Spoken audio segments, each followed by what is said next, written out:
ভজনম তরু কদম নিরবধি।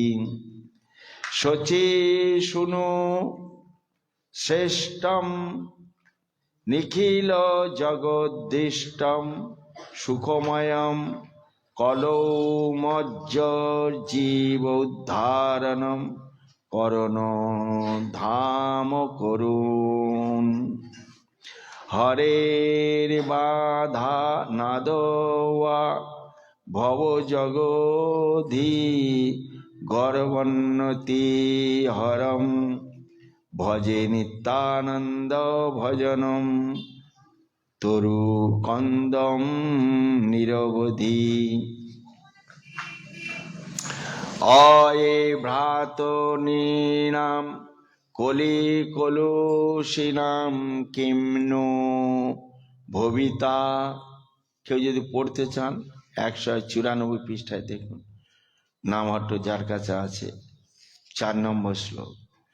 তথা প্রায়শ্চিত্তম চরয় যদনামায় সত্য ইমে ব্রজন্তে তামিক্ষাম সহ ভগবতা মন্ত্র ওত্তিজ।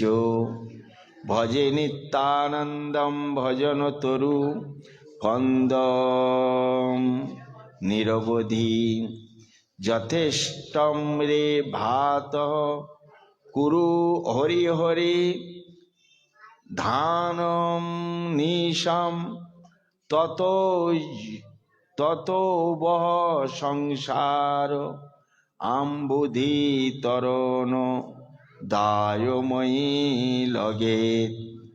ইদম বাহু স্ফুটয়ে রটতি রটয়ন যহ প্রতিগৃহম ভজে নিত্যানন্দম ভজনম তরু কন্দম নিরবধি।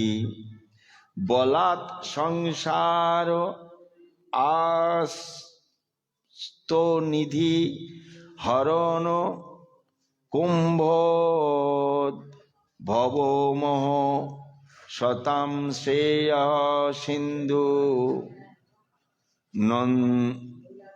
নতি মুকুন্দ বন্দরম সমুদ্ধিতম। খল শ্রেণী স্ফুজ তিমির হর সূর্য প্রতমহম ভজে নিত্যানন্দ ভজন তরু কন্দম নিরবধি।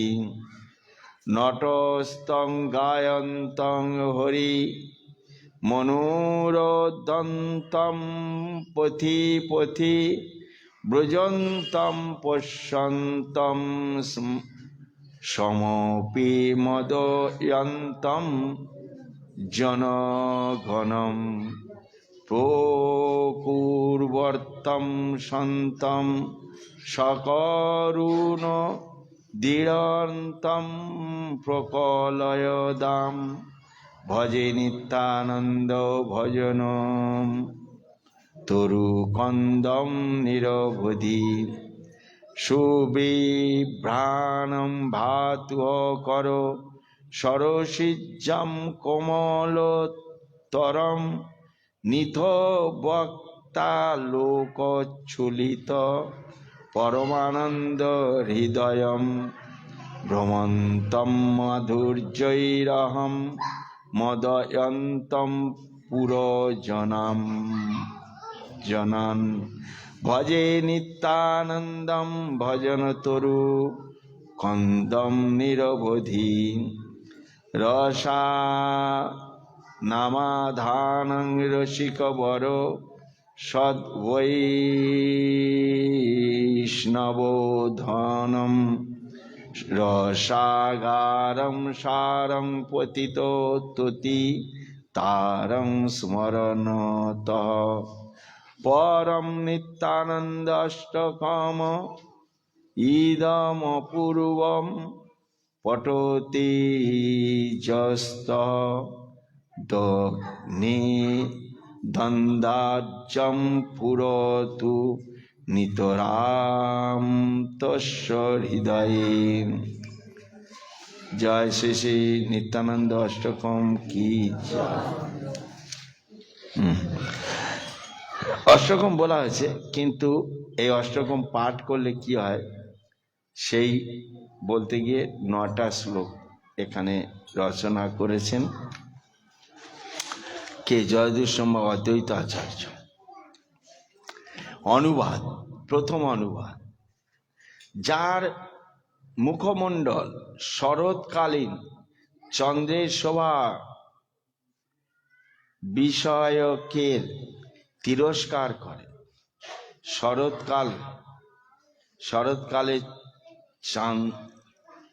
চন্দ্রের চেয়ে, পূর্ণিমা চাঁদের চেয়ে শোভা সেটা সব থেকে মনোরম হয়। যেমন রাস পূর্ণিমা, কোজাগরী পূর্ণিমা, শারদীয় পূর্ণিমা, কতভাবেই বলা হয়েছে। সেই চন্দ্রের কিরণকেও নিত্যানন্দ প্রভুর মুখমণ্ডল হ্রাস করে দেয়।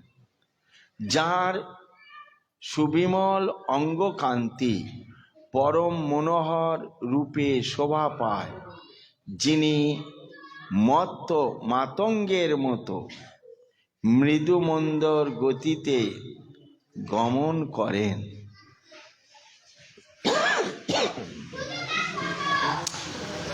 যিনি সর্বদা শ্রীকৃষ্ণ প্রেমে উন্মত্ত, যার শ্রীহস্তে বেত্র শোভা পায়, বেত্র মানে বেদ, যিনি কলি কলুষত সমূহ ধ্বংস করেন। শ্রীকৃষ্ণ ভক্তি কল্পতরুর মূল। শ্রীকৃষ্ণ ভক্তির যে কল্পতরু মানে বৃক্ষের মূল, সেই মূল স্বরূপই এই নিত্যানন্দ প্রভুকে আমি সর্বদা ভজনা করি। দ্বিতীয় অনুবাদ শ্লোকে।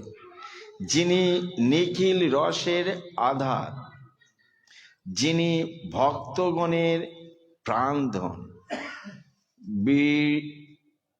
ত্রিজগতে কোথাও তার তুলনা নেই, যিনি প্রাণাপেক্ষা প্রিয়তর শ্রী বসুধা ও জাহ্নবা দেবীর প্রাণপতি, যিনি নিরন্তর প্রেমোন্মত্ত, যিনি বসুধা জাহ্নবাকে, বসুধা জাহ্নবা হচ্ছে নিত্যানন্দ প্রভুর শক্তি, দুই শক্তির নাম বসুধা জাহ্নবা। ওনাদের পিতার নাম কি? সূর্য দাস সার্কেল। কোথায় বাড়ি? কালনাতে। কালনাতে গৌরীদাস পণ্ডিত আর সূর্যদাস পণ্ডিত।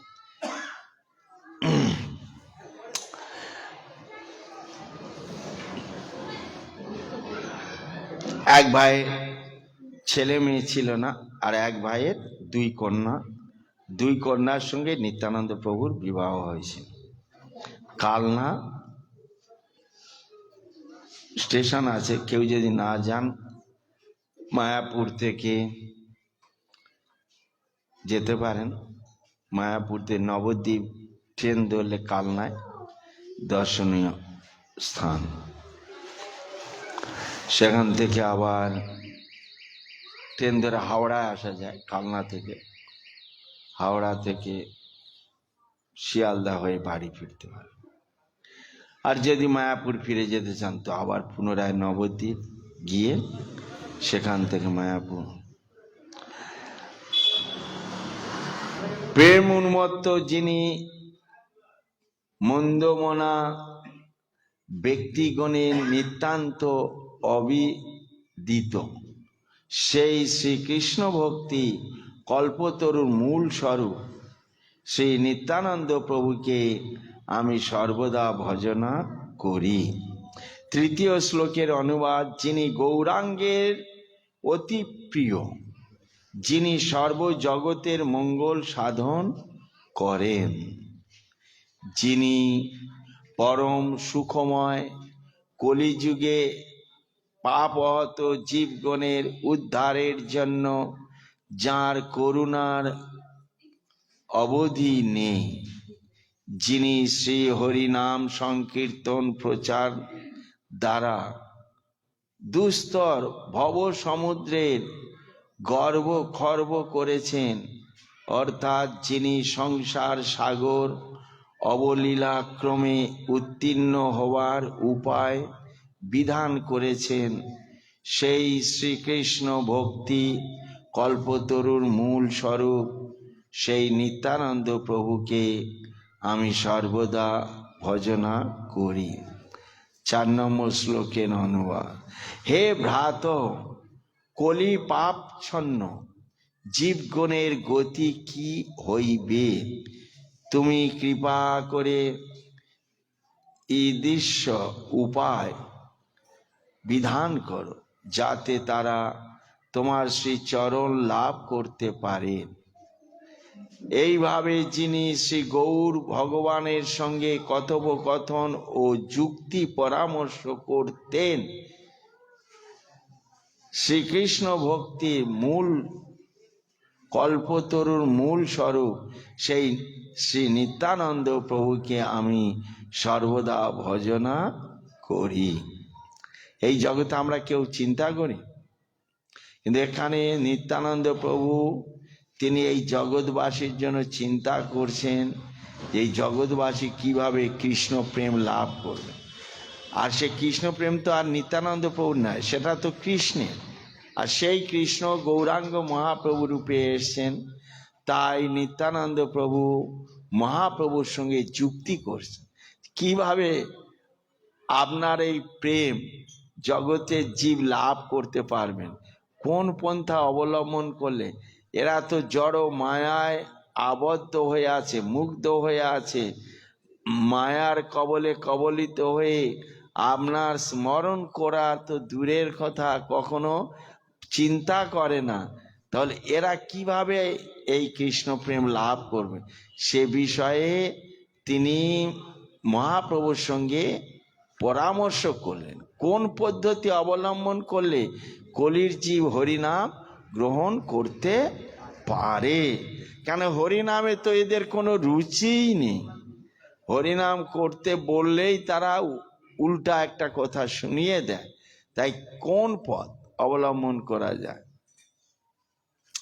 সে নিয়ে মহাপ্রভু একটু কঠোর,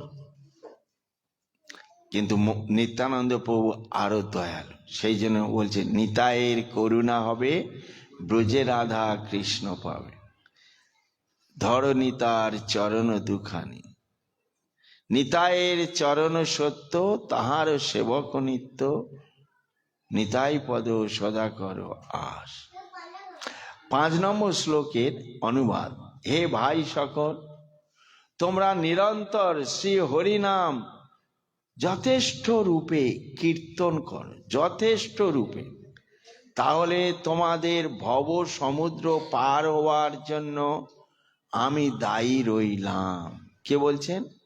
নিত্যানন্দ প্রভু বলছেন এই জগৎবাসীকে প্রচারে গিয়ে বলছেন, তোমরা যতটা সম্ভব এই হরিনাম করতে থাকো, আর হরিনাম করলেই ভব সিন্ধু পার করার দায়িত্ব আমার, আমি এর জন্য দায়ী হব। যদি হরিনাম করার পর তুমি এই ভব সিন্ধু পার হতে পারছো না, তার জন্য দায়ী আমাকে করবে। তোমার কর্তব্য কর্ম তোমরা করো। এইভাবে বলতে বলতে যিনি বাহু আস্ফালন পূর্বক গৃহে গৃহে ভ্রমণ করতেন, শ্রীকৃষ্ণ ভক্তির কল্পতরুর মূল স্বরূপ সেই শ্রী নিত্যানন্দ প্রভুকে আমি সর্বদা ভজনা করি। নিতাই গৌর প্রেমানন্দে। আহা মরি সাধুগণের সংসার সমুদ্র শোধন করতে যিনি কুম্ভ থেকে জাত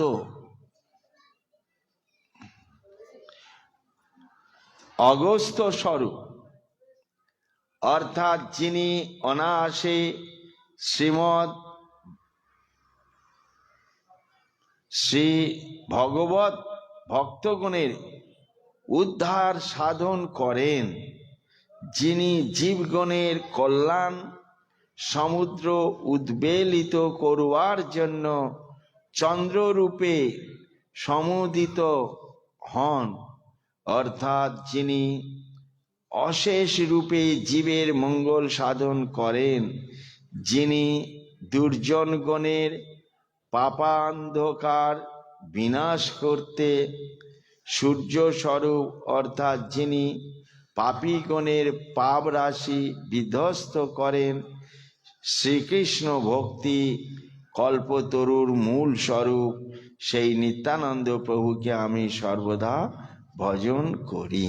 7 নম্বর শ্লোকের অন্য, যিনি নৃত্য করতে করতে কীর্তন করতে করতে হরি বল বলতে বলতে ও শ্রী হরিনাম কীর্তনকারী নিজ ভক্তগণের প্রতি দৃষ্টিপাত করতে করতে পথে পথে বিচরণ করতেন। নিত্যানন্দ প্রভু যখন হরিনাম কীর্তন করতে করতে যেতেন, এরকম মাথা নিচু করেও নয়, আর কেবল সামনের দিকে তাকে চারিধারে দেখতেন কোন কোন ভক্তরা তার এই হরিনাম সংকীর্তন দর্শন করছে। রাস্তার সাইডে এসে দাঁড়িয়ে আছে, যে দাঁড়িয়ে থাকতেন তার দিকে তিনি দৃষ্টিপাত করতেন। আর নিত্যানন্দ প্রভুর দৃষ্টিপাতে সে মহা নিত্যানন্দ প্রভুর কৃপা তো পেতেনই, সেই সঙ্গে সঙ্গে গৌরের কৃপাও পেয়ে যেতেন। নিতাইয়ের কৃপা হবে, ব্রজে রাধা কৃষ্ণ পাবে। নিতাইয়ের কৃপা পাওয়ার সাথে সাথে গৌরের কৃপা পেয়ে যেতেন। আর গৌরের কৃপা মানে রাধা কৃষ্ণের কৃপা, যেই গৌর সেই কৃষ্ণ, শ্রীকৃষ্ণ চৈতন্য রাধা কৃষ্ণ নয় অন্য। ভগবান শ্রীকৃষ্ণ তিনি রাধা কৃষ্ণের অভিন্ন কলেবর, দুই দেহ এক হয়ে গৌরাঙ্গ রূপ ধারণ করেছেন। তাই গৌরের কৃপা হয়ে গেলেই রাধা রানীর কৃপা, কৃষ্ণের কৃপা একসঙ্গেই লাভ হবে। গৌরাঙ্গ গুরু মহারাজ বলছেন যে আমরা হরে কৃষ্ণ রাধা কৃষ্ণ না বলে যদি কেবল গৌরাঙ্গ, তাহলে রাধা কৃষ্ণের নামের ফল লাভ হবে। কেন? সেই রাধা আর কৃষ্ণ দুই দেহ এক হয়ে গৌরাঙ্গ রূপে প্রকট হয়েছেন। আর সেই গৌরের নাম গৌরাঙ্গ, গৌরাঙ্গ গৌরাঙ্গ গৌরাঙ্গ গৌরাঙ্গ গৌরাঙ্গ। কোথায়? এই গৌরাঙ্গের নাম গোদ্রুম দ্বীপে। গোদ্রুম দ্বীপে মহাপ্রভু যখন, মহাপ্রভু আর নিত্যানন্দ প্রভু দুজনে মিলে যখন এই নাম বিতরণ করছিলেন, অলোকানন্দার পাড় ধরে হেঁটে যাচ্ছিলেন, আর ভক্তরা সকলে হরিনাম করছিলেন। আর ওই হরিনাম শুনে একদল পাখি এসছিল উপর থেকে। সেই পাখিগুলো তারা হরিনাম আর বলছিল না, তারা গৌরাঙ্গ গৌরাঙ্গ গৌরাঙ্গ গৌরাঙ্গ গৌরাঙ্গ।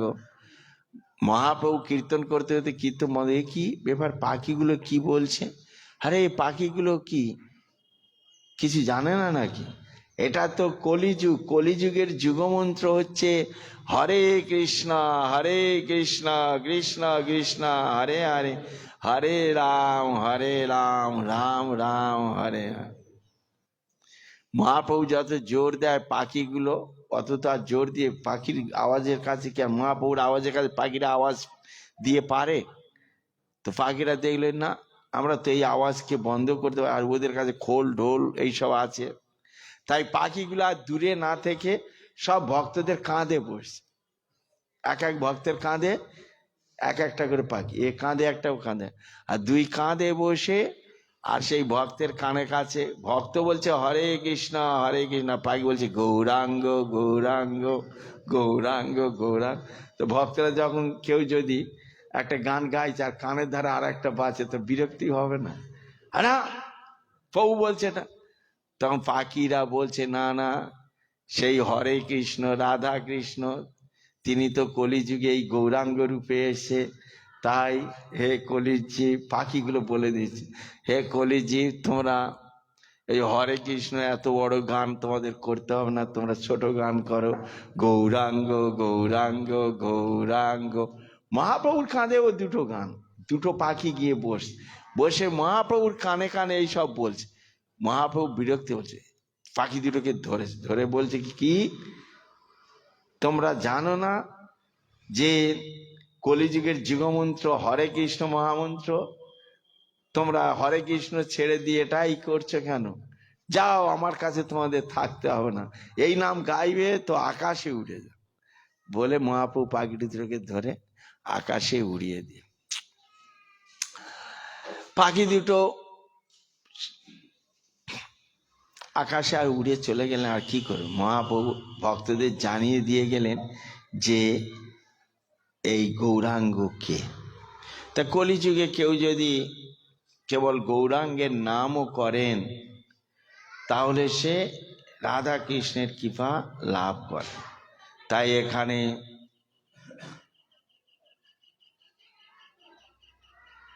কত নম্বর শ্লোক পড়ছিলাম? 4, 7, 7-এ গেলাম।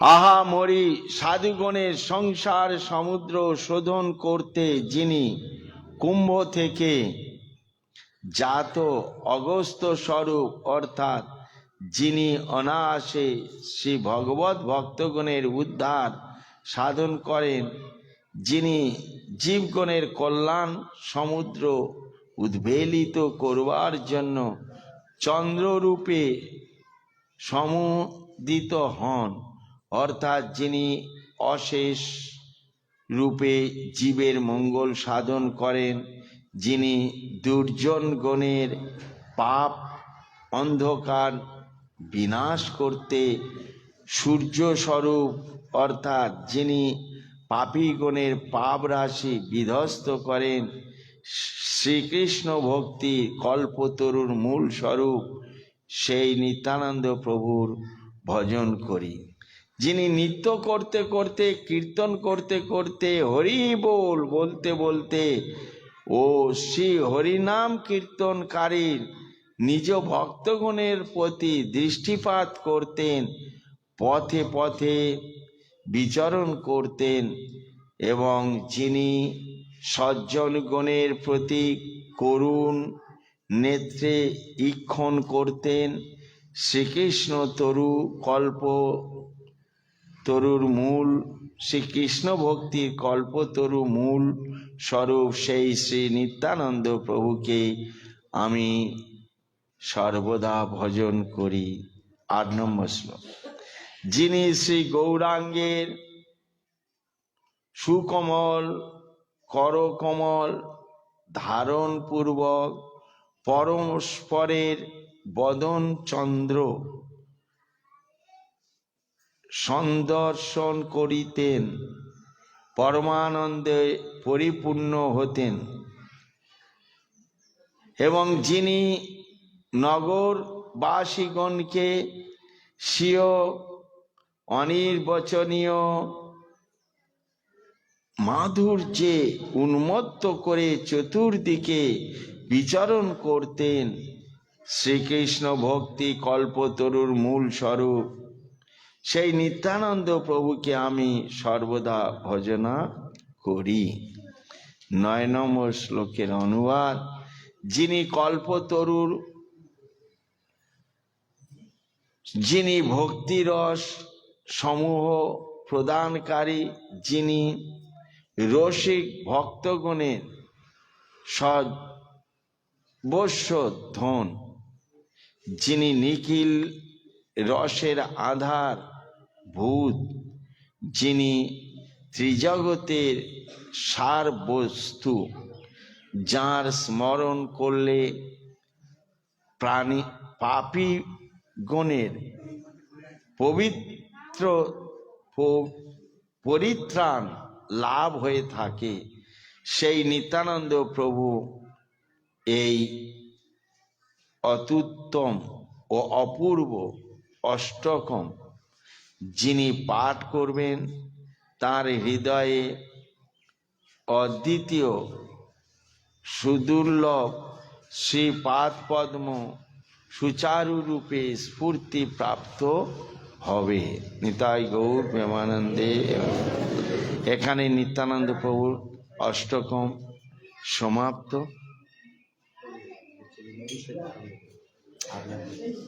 অভিষেক হ্যাঁ, করুন, আপনার করুন, আমরা শেষে গিয়ে আমি আপনার দিয়ে আপনি আরম্ভ করেছিলেন, ভক্তরা সবাই উপোস করে আছে। এখন কত বাজে? এখন 11:30। 12টার সময় করুন। আরে আর আজকের উপোস করে আছে। আজ কি আছে, উপোস করে আছে তো কি আছে? কেউ এখন মূর্ছা গিয়েছে? কেউ মূর্ছা গিয়েছেন? তাহলে সারাদিন তো লক্ষ্মী পূজা করলে সেই রাত 12টার সময় গিয়ে তো তাহলে সবাই রাজি আছে তো? 12টা বলেছে কিছুই না, আর আধা ঘন্টা তারপরে ভোগ আরতি করতে হবে। ভগবান যাবে মন্দিরে, তারপরে 12টা পর্যন্ত পৌঁছাবো। 12টা বলুন না, বলুন। ভগবান শ্রী চৈতন্য মহাপ্রভু আবির্ভূত হয়েছিলেন মায়াপুরে, আর নিত্যানন্দ প্রভু আবির্ভূত হয়েছিলেন তার 1 বছর পূর্বে একচক্রা গ্রামে, বীরভূম জেলার একচক্রা গ্রামে হারাই পণ্ডিত নামে একজন ব্রাহ্মণ বাস করতেন। তার পত্নীর নাম ছিল পদ্মাবতী দেবী। মাতা পদ্মাবতী দেবীর কোলে হারাই পণ্ডিতের গৃহে স্বয়ং বলরাম তিনি নিত্যানন্দ প্রভু রূপে আবির্ভূত হলেন। নিত্যানন্দ প্রভু শঙ্কর্ষণ স্বয়ং বলরাম। ভক্তি বিনোদ ঠাকুর তার গানের মধ্যে লিখছেন, ব্রজেন্দ্র নন্দন যে শচীসুত হইল সেই, বলরাম হইল নিতাই, বলরাম হইল নিতাই, বলে ব্রজের বলাই, নিতাই হলো কানাই এসে, গৌর হলো ব্রজের বলাই, নিতাই হলো বলরাম। তিনি নিত্যানন্দ প্রভু রূপে এই মাঘী শুক্লা, আজ চতুর্দশী, মাসি শুক্লা মাঘী শুক্লা পক্ষের চতুর্দশী তিথি, আগামীকাল পূর্ণিমা। আগামীকাল পূর্ণিমা, আজ চতুর্দশী। চতুর্দশী শেষ হলে পূর্ণিমা লাগবে। একচক্রা গ্রামে হারাই পণ্ডিত নাম পিতা, সেখানে আবির্ভূত হলেন স্বয়ং নিত্যানন্দ প্রভু 1406 শতাব্দে। মহাপ্রভু হয়েছেন আবির্ভাব 7 শতাব্দ, তাহলে 1 বছর আগে হলে 1 বছরের বড়, তাহলে 1406 শতাব্দীতে নিত্যানন্দ প্রভু আবির্ভূত হলেন। এবং নিত্যানন্দ প্রভু এই একচক্রা গ্রামে 10-12 বছর বয়স পর্যন্ত ছিলেন। নিত্যানন্দ প্রভু যেখানে জন্মগ্রহণ করেছিলেন সেই স্থানে একটি বট বৃক্ষ আছে। বট গাছের তলায় নিত্যানন্দ প্রভুর 1 মাস পরে ষষ্ঠী পূজা হয়েছিল। সেই ষষ্ঠী তোলা এখনো আছেন। সেখানে নিত্যানন্দ প্রভু শ্রীবিগ্রহ আছেন। এই জন্মস্থান বাবাজি মহারাজগণ তারা দেখাশোনা করেন। জন্মস্থানটি পার হয়ে গেলে নারী প্রথা, শিশু জন্মগ্রহণ করলে নারী ছেদন করে সেই নারী সেখানে পুঁতে রেখেছিলেন গ্রামের বাইরে, সেই স্থানের নাম হচ্ছে নারী প্রথা। নারী প্রথা থেকে আরেকটু গেলে হাঁটুগাড়া। নিত্যানন্দ প্রভু যখন একটু বড় হয়েছিলেন তখন অন্যান্য ছেলেদের সঙ্গে বালকদের সঙ্গে খেলা করতে করতে মাঠে গিয়ে খেলা করতে করতে হাঁটু গেড়ে পড়ে গিয়েছিলেন। হাঁটু গেড়ে পড়তে সেখানে একটা ডোবা হয়ে গেছে, তার নাম হয়ে গেছে হাঁটুগাড়া। সেই ডোবার মাঝে একটা ছোট্ট মন্দির আছে, জলাশয়, সবসময় যত্ন নেয়, পরিষ্কার জল। তার দক্ষিণে আছে পাণ্ডবতলা। পঞ্চ পাণ্ডব গিয়ে এখানে অজ্ঞাতবাসে ছিলেন। অজ্ঞাতবাসে থাকাকালীন ওখানে একজন রাক্ষস বাস করতেন, নাম তার বকাসুর। সে যখন তখন যাকে তাকে মেরে দিত। গ্রামবাসীরা তার সঙ্গে একটা মধ্যস্থ করলো যে তুমি যাকে তাকে মারবে না, তুমি ওখানে যেখানে বসবাস করো ওখানে থাকবে, তোমার জন্য আমরা প্রতিদিন খাবার পাঠাবো, এক গরুর গাড়ি, আর গরু দুটো দেব। সে রাক্ষসটা বড় বেয়াড়া, বল না, ওই ভাত ডাল খাওয়া আর এই কাঁচা গরুর মাংস খেয়ে আমি সন্তুষ্ট নই, আমাকে মানুষের মাংস একটা করে খেতে হবে। ওগুলো খাবো কিন্তু একটা করে মানুষ পাঠাতে, নইলে ডেলি 100 করে মানুষ মেরে দেন। তো গ্রামের মানুষরা বলে ঠিক আছে, একজন করে যাবে তোমার কাছে, ওই এক গরুর গাড়ি খাবার আর দুটো গরু, আর একজন যে গরুর গাড়ি চালিয়ে নিয়ে যাবে। এখন পালাক্রমে এই পঞ্চপাণ্ডব যখন অজ্ঞাতবাসে এই পাণ্ডবতলা এক ব্রাহ্মণের বাড়িতে গিয়ে থাকতেন, ব্রাহ্মণী আর একটা ছেলে। তারা একদিন কান্নাকাটি করছে। কুন্তী মাতা গিয়ে খবর নিলেন, কি কেন জানতে পারলেন যে বকাসুরের কাছে যাওয়ার পালা এই বাড়ির পড়েছে। সেদিন এক এক বাড়ির এক একজন যাবে, যার যেদিন এক সাইড দিয়ে, ওই দিন ওই ব্রাহ্মণ বলছে আমি যাব, ছেলেটা বলছে না আমি যাব, মা বলছে না তুমি আমার একটা মাত্র ছেলে, আমি যাব। তিনজনে কে যাবে এই নিয়ে তিনজনে কান্নাকাটি, কেউ কারোকে ভুলতে পারছে না। কুন্তী মাতা বললেন কোনো চিন্তা নেই, আপনাদের কারো যেতে হবে না, আপনারা নিশ্চিন্তে ঘুমান, একদম নিশ্চিন্তে নাকে সরষার তেল দিয়ে ঘুমান। আমার 5 পুত্র আছে, আমি একটা পুত্রকে পাঠাবো, আপনাদের একটা পুত্র পাঠাতে হবে না, আর এক মা এক বাবা পাঠাতে হবে। আমার 5 পুত্রের এক পুত্র, না না না, আপনারা তো আমাদের অতিথি, আমাদের বাড়িতে আছেন, এটা আমাদের গ্রামের ব্যাপার, আমাদের যেতে, অতিথি হয়ে আপনি কেন জীবন দেবেন? না না, আপনারা যে এতদিন আমাদের অতিথি জ্ঞানে আপনার বাড়িতে আশ্রয় দিয়েছেন, আমাদের কি কিছু করণীয় নেই? আমার তো অনেকগুলো পুত্র, 5 পুত্র, আমি নয় একটা পুত্র, আমরা কেউ দেব? এরকম যদি কোথাও আমরা যাই কোনো আত্মীয়র বাড়ি আর তার এরকম বিপদ আসে, আমরা কেউ বলবো? কুন্তী মাতা তিনি শিক্ষা দিলেন যে তার নিজের পুত্রকে পাঠালেন। আর ওই ব্রাহ্মণের বলছে তোমার একটা পুত্র থাক, আমার তো একটা পুত্র যদি মারা যায় আরো তো রাক্ষস খেয়ে নেবে, কিন্তু আরো তো আমার 4টে পুত্র থাকবে, অসুবিধা নেই। এই বলে কুন্তী মাতা সাহস করে তার পুত্রকে পাঠালেন। কাকে? ভীমকে। আর আপনারা জানেন ভীমের কি আনন্দ যখন যাবে শুনেছে। আর যখন এক গরুর গাড়ি খাবার গাড়িটা এনে ওখানে ভীমের বাড়ির সামনে দাঁড় করে বলছে ওই কে যাবে? ব্রাহ্মণ ঠাকুর। তো তখন কুন্তী মাতা ভীমকে বল, যাও ভীম, তোমাকে কাল থেকে বলে রেখেছি। আর ভীমের ওই এক গাড়ি খাবার দেখে তার ডান চোখের উপরে পাতা নাচছে ধাম ধাম করে, বলছে সারা রাত আমি ঘুমাইনি, আমার চোখের পাতা খালি নাচছে, এইরকম আমার কপালে আজ ভোগ আছে। সেই গাড়িটা একটু কোন রকমের চালিয়ে দিয়ে গরুর ওই রাস্তা ধরিয়ে দিয়েছে, গাড়ির লিক ধরিয়ে দিয়ে, আর ওই খাবার খেতেই আছে। গরুটা একটু গিয়ে যাচ্ছে তো যাচ্ছে, ওর দিকে খেয়াল নেই, ও খেতে আছে। খাবার শেষ, আর অপরাহ্ন হয়ে গিয়েছে, আর সে খাবার আসছে না দেখে রাক্ষসটা রেগে টেগে ও সেই গুহার মধ্যে বার হয়ে আগিয়ে আসছে। দেখছে আরে কে একটা আমার গাড়ির খাবারগুলো খাওয়া শুরু করেছে।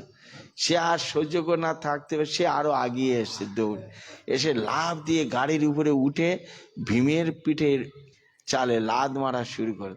ভীম বলছে মারো মারো, এই সাইডে একটা মারো, ওই সাইডে একটা মারো, এই কাঁধে একটু মারো, এই কাঁধে একটু।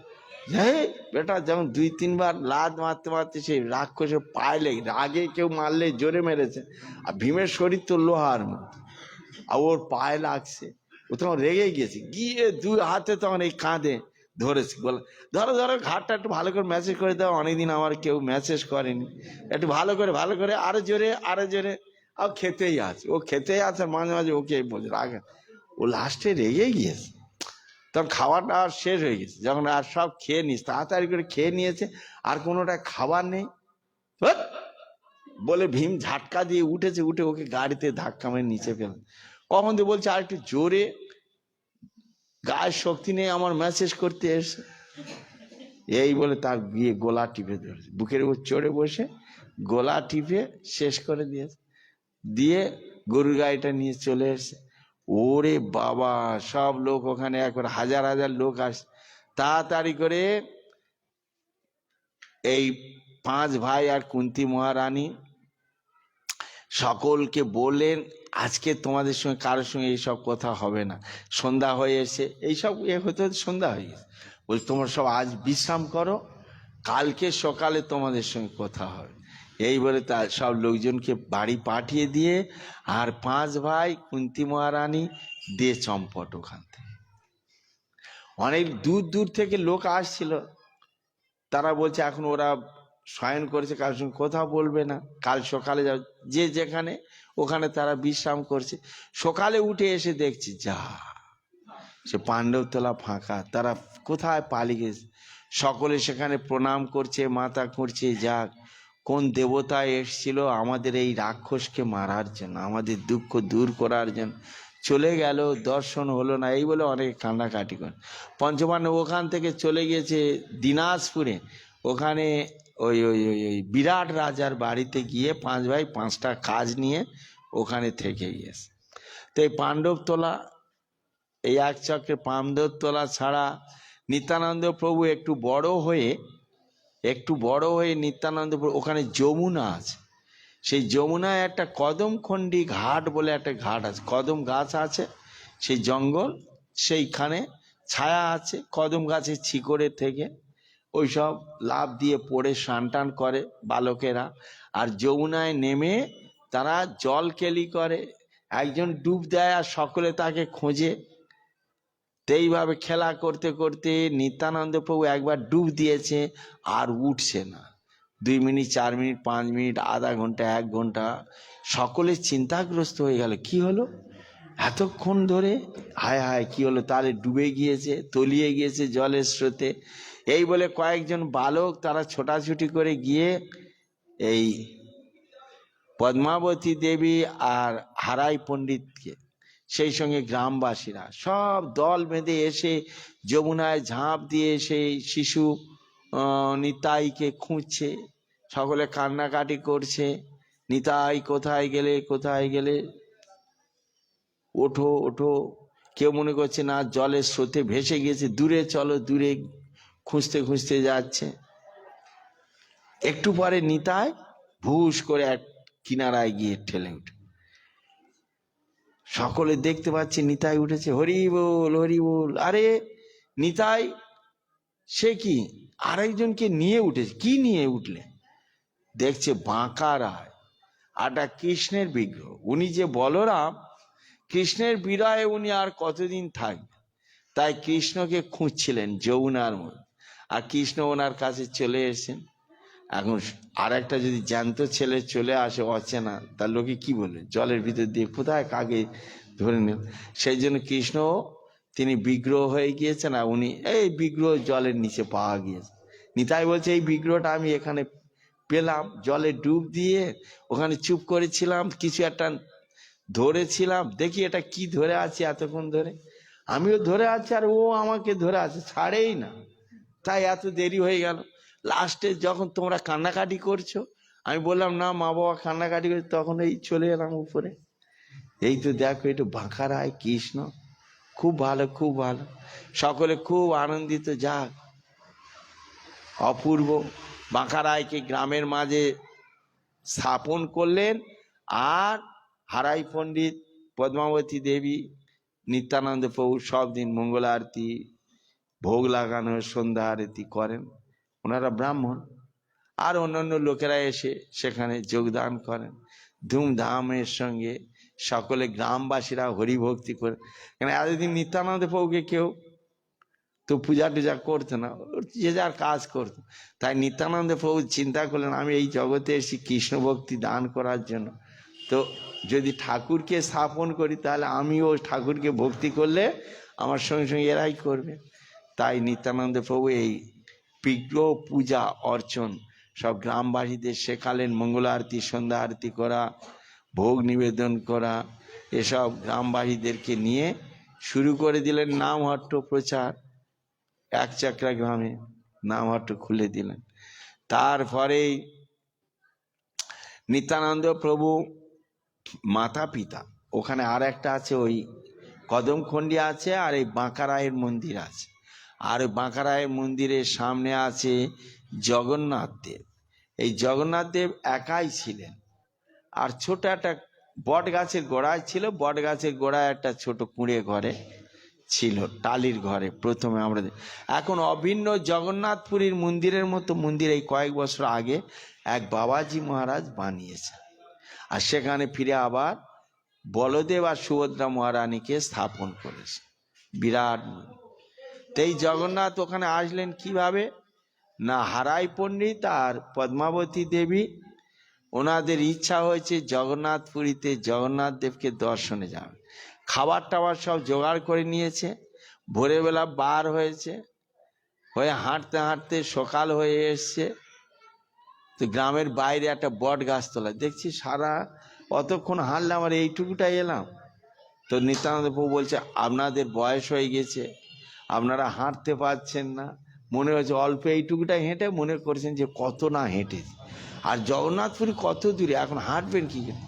তাই তো নিতাই খুব ক্লান্ত হয়ে পড়লাম, আর কী করে জগন্নাথপুরী অত দূর যাবো কী করে, এইটুকু এসে ক্লান্ত হয়ে বলল তাহলে এখানে একটু বিশ্রাম করুন, বসে নেন, ওই জগন্নাথপুরী যেতে হবে না, আমি জগন্নাথকে এখানে ডেকে আনছি। হ্যাঁ, তুমি জগন্নাথকে ডেকে আনে? বলছে হ্যাঁ।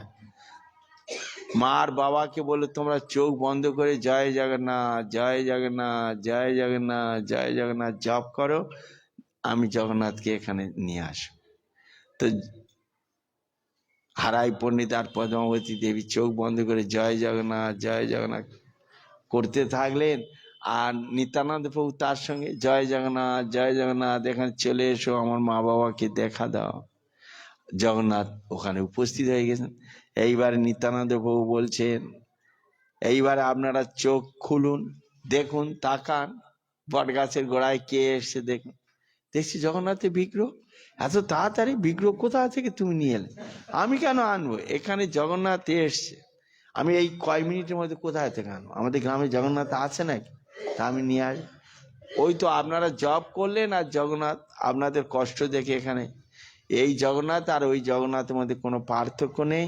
এই জগন্নাথকে প্রণাম করে নেন, আর এই সব দিন এই জগন্নাথের সেবা পূজা করে নেন।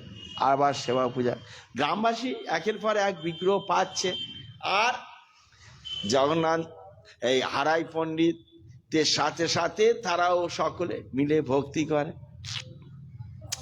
জগন্নাথ সেখানে আবার স্থাপন হলো। ওই জগন্নাথ মন্দিরের পাশে আছে শিবজি। ওটি যে একচক্রা একটি ধাম, সেই ধামকে রক্ষা করা শিবের দায়িত্ব। তাই ধামেশ্বর শিব রূপে ওখানে ওই শিবজি আছে। ওই এইরকম কথিত আছেন শিবজিকেও ওখানে নিত্যানন্দ প্রভু ডেকে নিয়ে আয়। কেন না, ওই জগন্নাথের মতো শিবজি ওই কাশীতে থাকেন শিবজি। তো কাশীতে যাবেন বলে হারাই পণ্ডিতার পদ্মাবতী দেবী মনস্থির করেছেন। সে ওই কত হাঁটবে, নিত্যানন্দ প্রভু বললেন আমি শিবজিকে এখানে ডেকে আনছি। বলে ওই বট গাছের তলায় আবার শিবজিকে দেখান। সেই থেকে শিবজি ওখানে থেকে গিয়েছে। আর ওখানে আছে এই যমুনার একটা কাহিনী আছে। যমুনা নদী খুব অল্প জল। বৃন্দাবন থেকে একটা বাবাজি এসে চৈত্র বৈশাখ মাস ঝিরঝির করে জল বইছে, বাবাজি স্নান করবেন, সেই হাঁটু জল কোথাও খুঁজতে খুঁজতে মাঝে মাঝে গ্রামবাসীরা কি করে, একটু গর্ত করে রাখে ওখানে কোমর জল। সেই কোমর জলে বাবাজি নেমে একটু ঠান্ডায় হচ্ছে স্নান করার জন্য ওই জলে নেমেছে। আর চিন্তা করছে আমাদের বৃন্দাবনে কত জল, কত চওড়া যমুনা, এইটুকু সরু নলি নালা, আর এটা আবার যমুনা, এই জল কোথায়? তো এটা যমুনা কি যমুনা না, যাই হোক, যমুনা হোক আর না হোক, গরম লেগেছে একটু স্নান করার দরকার। তাই ওই কোমর জলে বাবাজি ডুব দিয়েছে। আর ডুব দিয়েছে, একটু ভালো লাগছে জলের মধ্যে ডুবে আছে। এমন সময় কোথায় থেকে একদম জলের স্রোত এসে একদম যমুনার কানাকানি। বাবাজি উঠে দাঁড়িয়েছে আর ঠাঁই পাচ্ছে।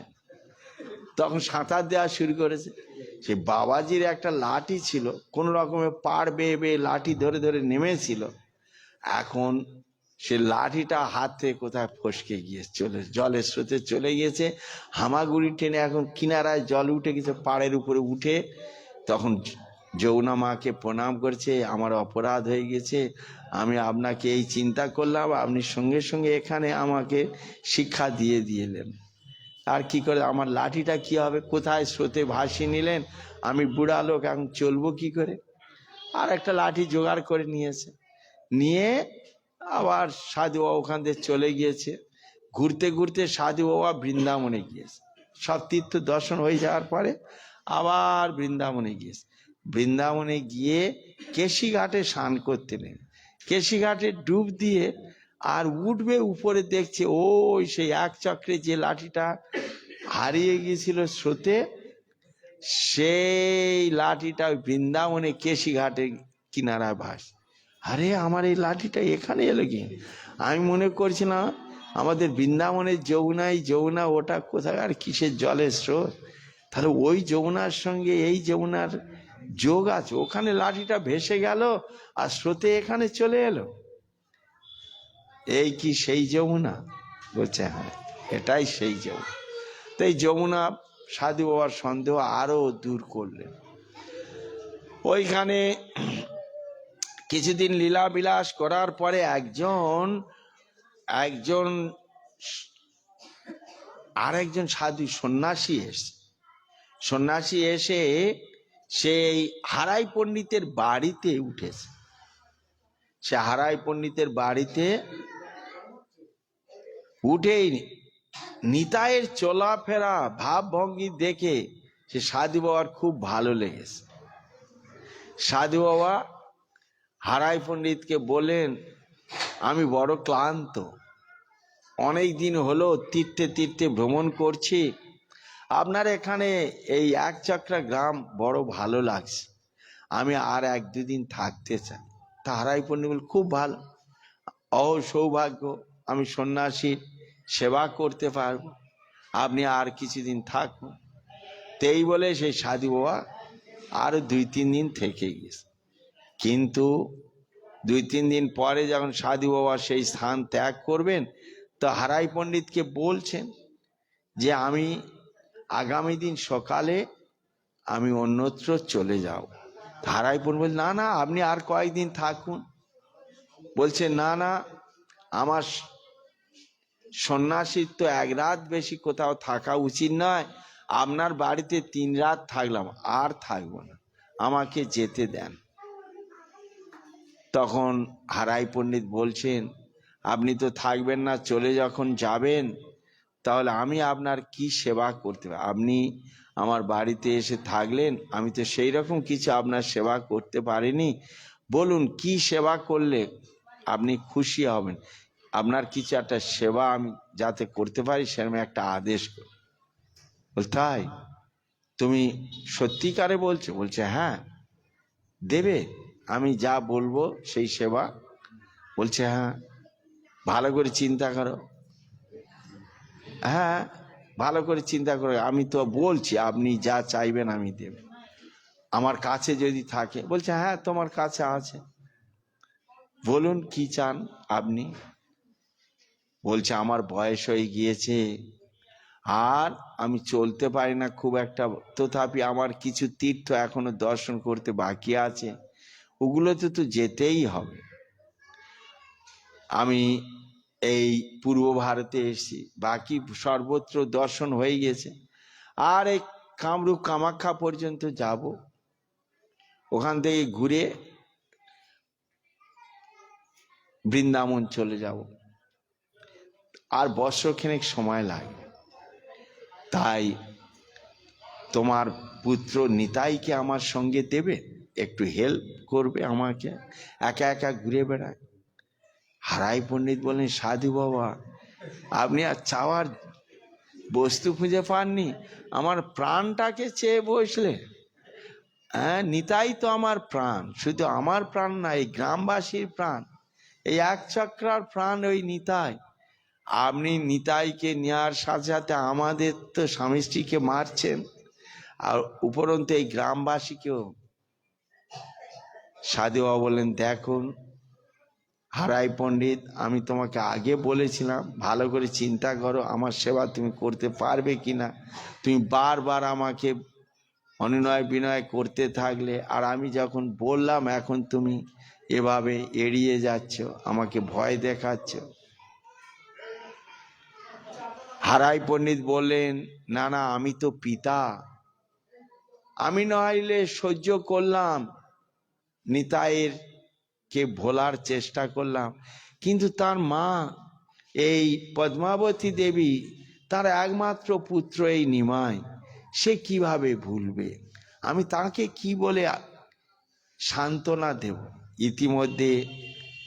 ইতিমধ্যে পদ্মাবতী দেবী ওখানে এসে গিয়েছে।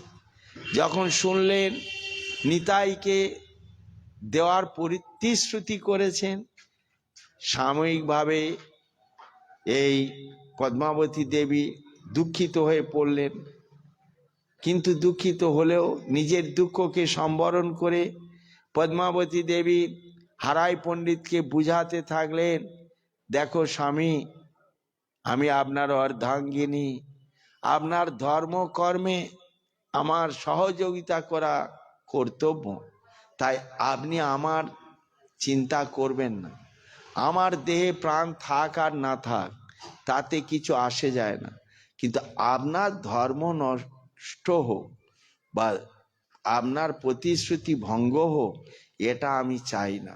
আপনি কথা দিয়েছেন সাধু বাবাকে, সন্ন্যাসী ঠাকুরকে, আপনার সে যা চাইবে সেটাই দেবেন। এখন তিনি আপনার পুত্রকে চেয়েছেন, আপনি আপনার প্রতিজ্ঞা রক্ষা করুন। বলে যখন পদ্মাবতী দেবী হারাই পণ্ডিতকে বুঝালেন, হারাই পণ্ডিত একটু ধৈর্য ধারণ করলেন, একটু শক্ত হলেন।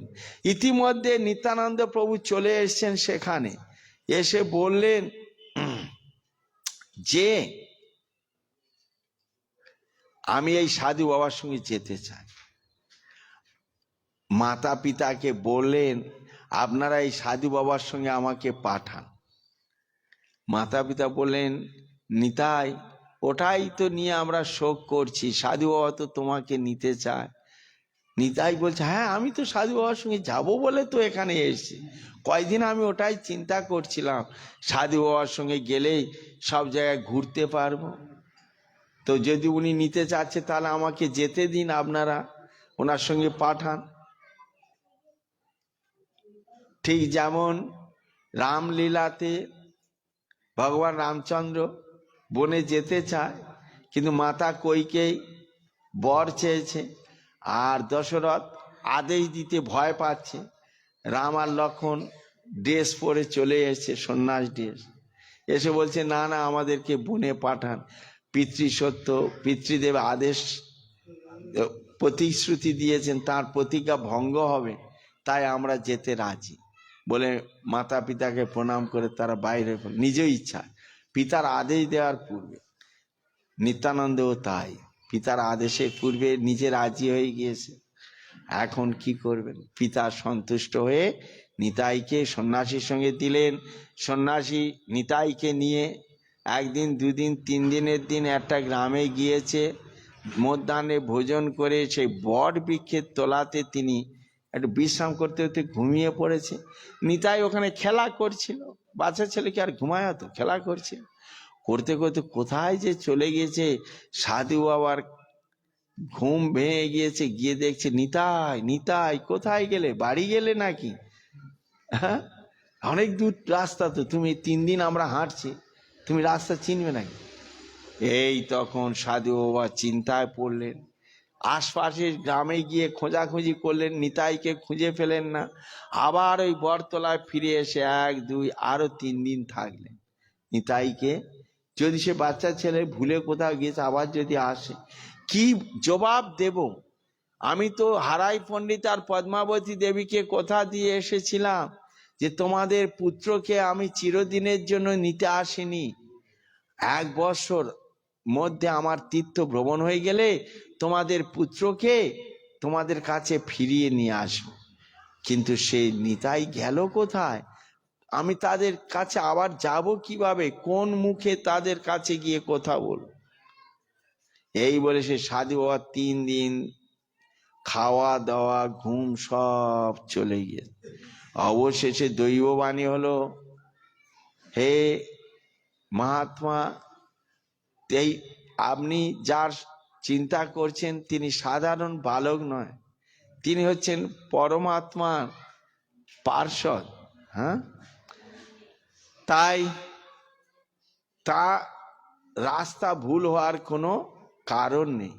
তিনি যেখানে যাওয়ার ঠিক জায়গাতে গিয়েছেন, আর তার জন্য আপনি চিন্তা করবেন না। তিনি যথা সময়ে তার ভ্রমণ লীলা সাঙ্গ হলে তার মাতা পিতার কাছে ফিরে আসবে, তার জন্য আপনারা চিন্তা করবেন, আপনি চিন্তা করবেন। সাধু একটু সুস্থি বোধ করলেন। আর নিত্যানন্দ বাবু গেলেন কোথায়? নিত্যানন্দ বাবু বুঝতে পেরেছেন যে সাধু বৃন্দাবন হয়ে চলে এসছে। আমি অতদিন কানাইকে খুঁজছি, কানাইকে পাচ্ছি না, আমি তো বৃন্দাবনে কানাইকে নিতে যেতে চাই। তো সাধু বাবা তো এখন বৃন্দাবনে যাবে না, তাই সাধু বাবার সঙ্গে থাকলে কাজ হবে না।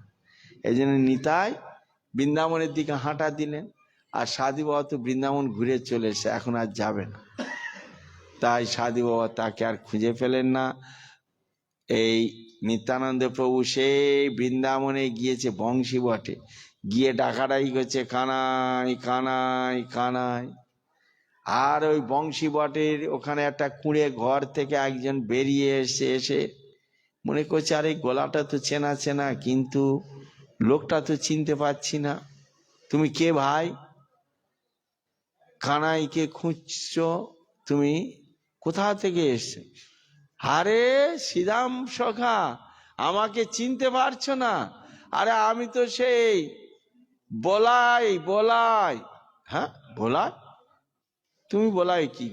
কই আমি হচ্ছে বলাই, কত আমার মতো লম্বা ছিল, অত সুন্দর দেখতে ছিল, তুমি তো আমার হাফ। বলছে, হ্যাঁ এখন তো কলিযুগ, এখন তো কলিযুগের মানুষ যে যার হাতে 3.5 হাত, আর তুমি তো 7 হাত। এখন আমি তো কলিযুগে আবার দেহ পরিবর্তন করেছি, সেই জন্য আমি এইরকম, কিন্তু আমি তো বলাই না। আমার সন্দেহ হচ্ছে। সন্দেহ হচ্ছে? তাহলে পরীক্ষা করো, চলো পরীক্ষা করি। বল কি পরীক্ষা হবে? বলছে, ছোটবেলায় বনে বনে লোটালুটি খাই, কত ছোটাছুটি করি, করো গরু চড়ানে এসে কত ছোটাছুটি খেলেছি, মাটিতে গড়াগড়ি দিয়েছি, ছোটায় দৌড়ে যে হেরে যেত তার কাঁধে যে জিতে যেত সে বসতো, আমি সব সময় বলাইয়ের কাছে হেরে যেতাম। চলো আমার সঙ্গে দৌড়াও, যদি দৌড়ে আমাকে হারাতে পারো তাহলে আমি স্বীকার করব। 2 বন্ধু নেমে পড়লেন মাঠে। প্রথমে বলরাম, এই নিত্যানন্দ প্রভু একটু পিছিয়ে পড়ছিল, কিন্তু লাস্টে গিয়ে আগিয়ে চলে গিয়েছে। এই শ্রীরাম সখা হাঁপিয়ে পড়েছে, আর চলতে পারছে না। স্বীকার করলেন, আপনি বলাই। তা আপনি যদি বলাই তাহলে আপনি কি জানেন না কানাই কলিযুগে কোথায়? বলছে না ভাই, জানলে এখানে আসে। আরে সে তো এখন নবদ্বীপ ধামে গৌরাঙ্গ রূপে আবির্ভূত হয়েছে। বলছে কোথায়? চলো, তুমি আমাকে নিয়ে চলো, তুমি যদি জানো ভাই। তো বলছে আমি এত বড় শরীর নিয়ে বাইরে বার হলে লোকজন তো ঘিরে ফেলবে আমার, আর রাস্তায় চলতে পারবো? নিত্যানন্দ প্রভু বললেন আপনি তো একটা পরীক্ষা নিয়েছেন, আর একটা পরীক্ষা নেন। আমি তো বলরাম, এখন প্রত্যক্ষ পরীক্ষাটা দিই। এই বলে নিত্যানন্দ প্রভু তাঁর হলকে আহ্বান করলেন। সঙ্গে সঙ্গে নাঙ্গল সেখানে চলে এলো তার হাতে, আর সেই নাঙ্গল দিয়ে শ্রীরামের কাঁধে দিয়ে টানতে থাকলেন।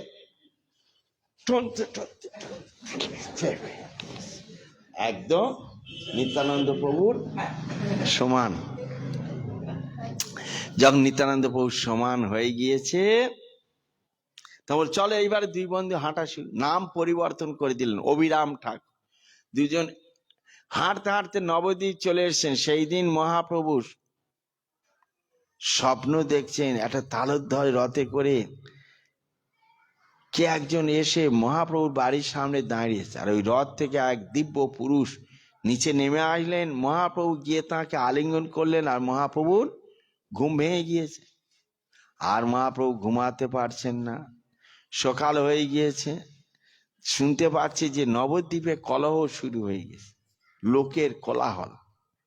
যারা নবদ্বীপে গোয়ালারা দুধ বিক্রি করে ফিরছিল, তাদেরকে জিজ্ঞাসা করলো কি হচ্ছে ভাই, এত হট্টগোল কেন নদীর ওপারে? বলছে আরে গোরা, ওইখানে দুইজন বিদেশি সন্ন্যাসী এসে, সেই সন্ন্যাসীদের দেখার জন্য ওই লাখো লাখো লোক। সকাল হতে না হতে তারা নদী পার হয়ে এপারে চলে এসে। কে? নিত্যানন্দ আর অবিরাম ঠাকুর নন্দনাচার্যের গৃহে এসে অবস্থান করছেন।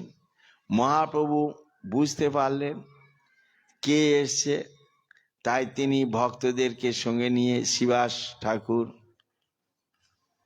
অন্যান্য বৈষ্ণবদেরকে সঙ্গে নিয়ে হরিনাম কীর্তন করতে করতে এই নন্দনাচার্যের গৃহে গিয়ে উপস্থিত হলেন। নন্দনাচার্যকে জিজ্ঞাসা করলেন তোমার গৃহে যে সন্ন্যাসী এসে, সন্ন্যাসী কোথায়? বলছে এই বাগান বাড়িতে, ঈশ উদ্যানে।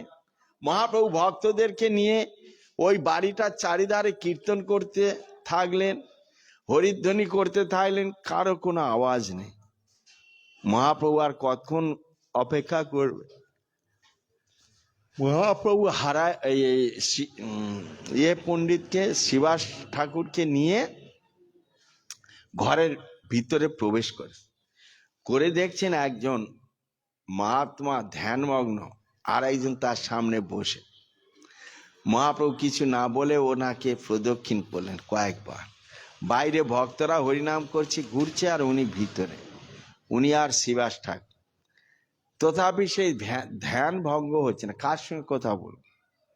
তাই মহাপ্রভু শ্রীবাস পণ্ডিতকে বললেন, পণ্ডিত তুমি ভগবান শ্রীকৃষ্ণের রূপ গুণ লীলা বর্ণনা করে এক আবৃত্তি করো, ভাগবতমের শ্লোক আবৃত্তি করো।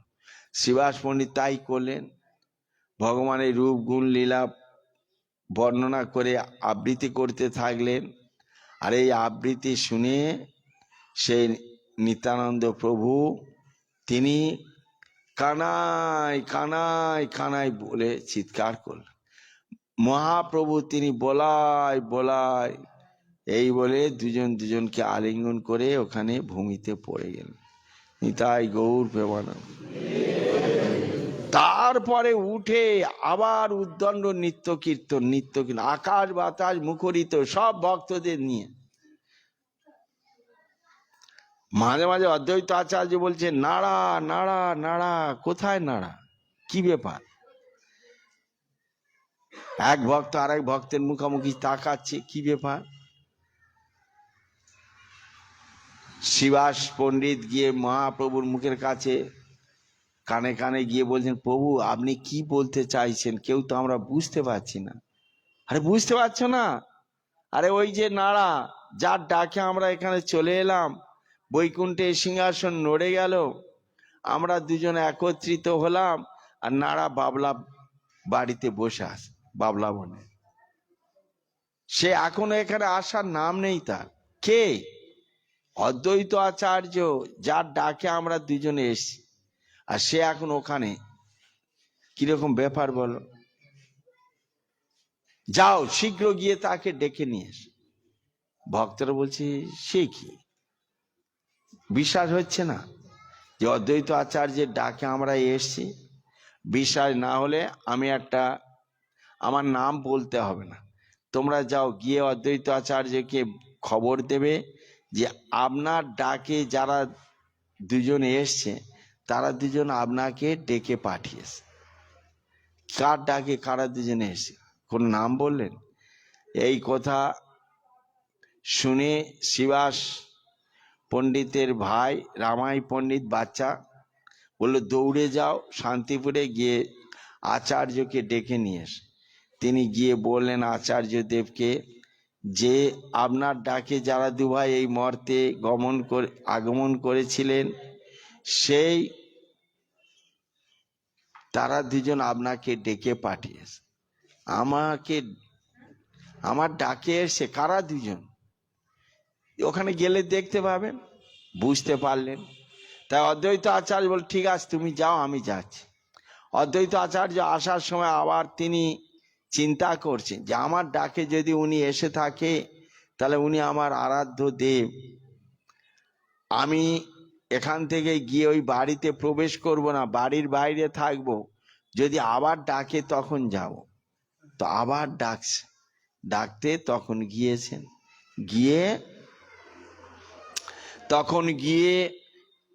যখন আমি যাব আমার মাথায় তাদের দু ভাই তাদের চরণ রাখবে, তাহলে আমি বুঝব। যখন অদ্বৈত আচার্য কে আবার মহাপ্রভু ডাকাডাকি শুরু করেছেন, অদ্বৈত আচার্য গিয়ে মহাপ্রভু নিত্যানন্দ প্রভুকে প্রণাম করেছেন। দুই ভাই অদ্বৈত আচার্যের মস্তকে তাদের চরণ রেখে দিয়েছে, আর বলছেন অদ্বৈত এখন বিশ্বাস হচ্ছে তোমার ডাকে আমরা এসছি? অদ্বৈত আচার্য হরি বল, হরি বল। তারাই তো এসেছে ব্রজের বলাই কানাই নিতাই গৌর হয়েছে, এই বলে গান করতে থাকলেন আনন্দে। সকল ভক্তবৃন্দ বুঝতে পারলেন, পঞ্চতত্ত্ব একত্রিত হয়ে নাম প্রচার শুরু করলেন। সেই নাম প্রচার নিত্যানন্দ প্রভু প্রতি বাড়িতে বাড়িতে গিয়ে বল কৃষ্ণ, ভজ কৃষ্ণ, কর কৃষ্ণ শিক্ষা করতে থাকলেন।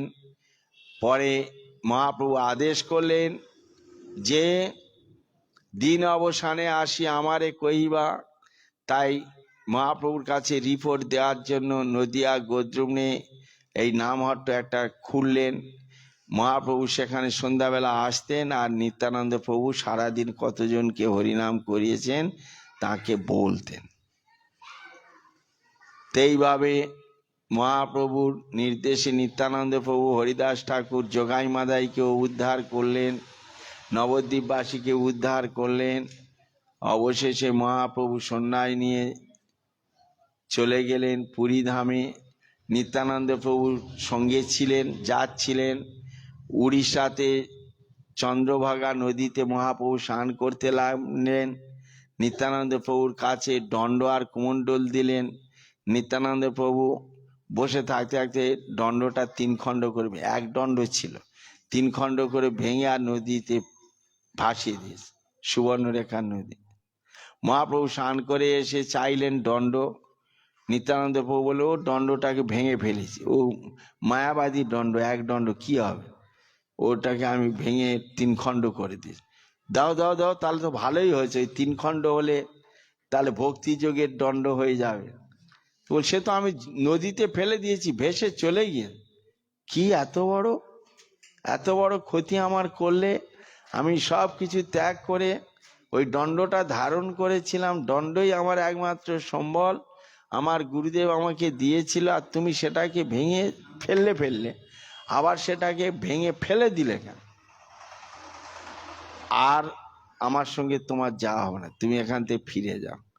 মহাপ্রভু নিত্যানন্দ প্রভুর সঙ্গে নিলেন না, একা একা চলে গেলেন পুরী ধামে। আর পুরী ধামে পরে নিত্যানন্দ প্রভু পিছু পিছু গেলেন, আর সঙ্গে থাকলেন না। পরে নিত্যানন্দ প্রভু পুরী ধাম থেকে মহাপ্রভু পাঠিয়ে দিলেন।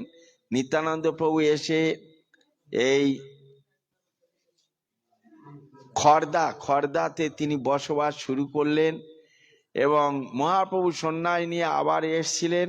মহাপ্রভুর সঙ্গে মহাপ্রভু আর নিত্যানন্দ প্রভু গিয়ে ওই কালনাতে গেলেন। কালনাতে গিয়ে তেঁতুলতলায় কীর্তন করছিলেন। সূর্যদাস পণ্ডিত দুই ভাইকে ডেকে নিয়ে গেলেন, এবং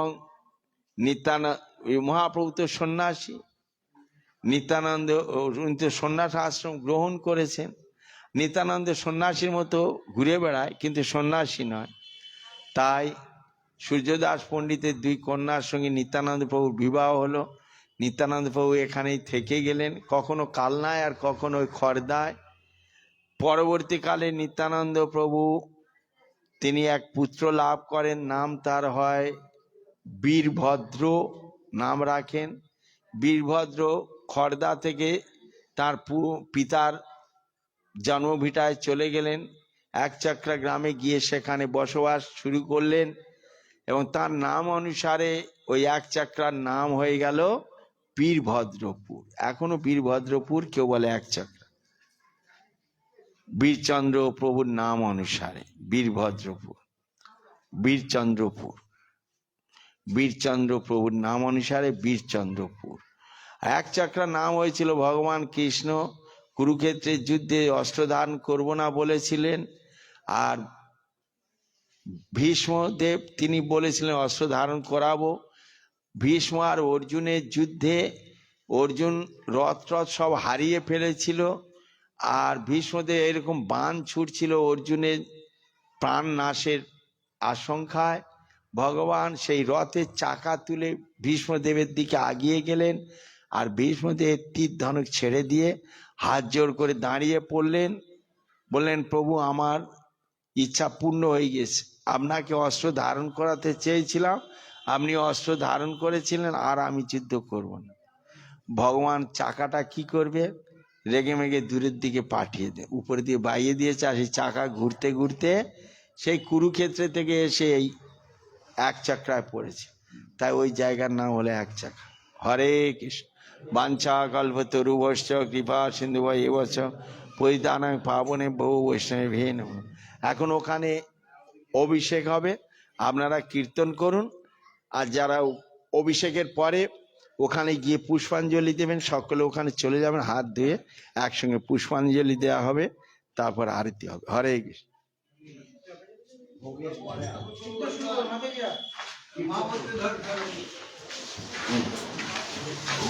হরে